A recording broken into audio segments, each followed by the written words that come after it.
взять финансовую систему, то мы неоднократно предлагали, допустим, ввести налог на сверхприбыли, сверхдоходы. Это не наша идея, это все на Западе.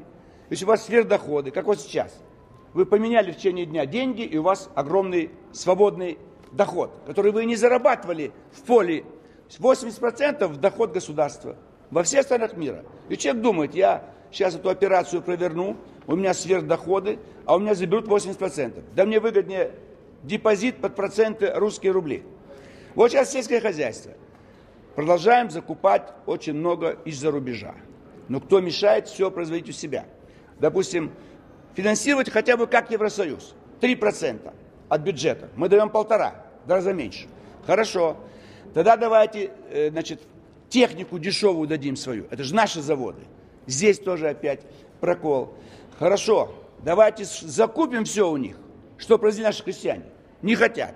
Хорошо, давайте разрешим им продать у себя на родине наши овощи, фрукты, мясо, молоко. И это не делают. Торговые сети не хотят. Они закупили за рубежом и там зарабатывают. Поэтому есть возможности препятствовать вот таким финансовым бурям. Но сегодняшняя финансовая буря – это как землетрясение. Все предполагают, когда-то может произойти. Вот оно произошло сейчас. Но с другой стороны, возможно, рубль был переоценен. И вот сейчас он придет к тому состоянию, которое соответствует и нефтяным делам, и, так сказать, нашему внутреннему валовому продукту. И в конце концов всего в 2 раза понизилась стоимость валюты. В 2 раза всего.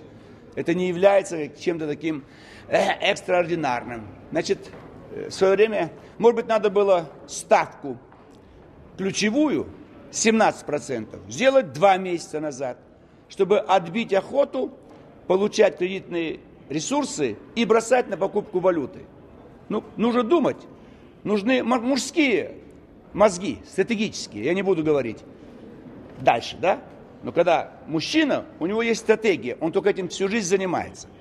А женщине надо рожать, надо дома ухаживать, за мужем. Это отличается, стратегия, понимаете? Разница. При царе не было женщин ни министром финансов, ни руководителями банков. А женщин много было, даже императрицы были.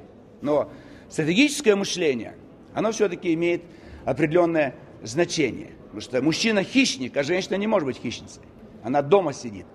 Если миллионы лет сидеть дома, чистить картошку, то потом понять, что такое мировая финансовая буря, просто тяжело здесь. Но повторяю, виноваты наши министры. Вот вчера был хороший министр, сегодня придет плохой министр сельского хозяйства. Он юрист, пускай сидит в судах, в нотариальной конторе.